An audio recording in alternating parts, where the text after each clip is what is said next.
Hello everyone, welcome to my channel Initial Solution. Today in this tutorial I'm going to show you how many likes on TikTok to get paid. So the number of likes on TikTok you need to get paid varies depending on several factors. As mentioned earlier, TikTok pays its creator based on their video's engagement. So, including the video, the number of views, likes, comments, and shares.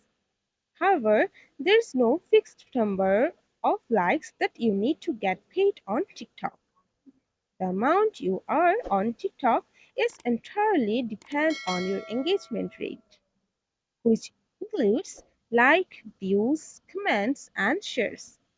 The more likes you have on your video, the higher your engagement rate and the more money you can make. Hope this video helped you guys. If it did, then please like, comment and share. Subscribe to our channel and don't forget to hit the bell icon for more videos. Thank you.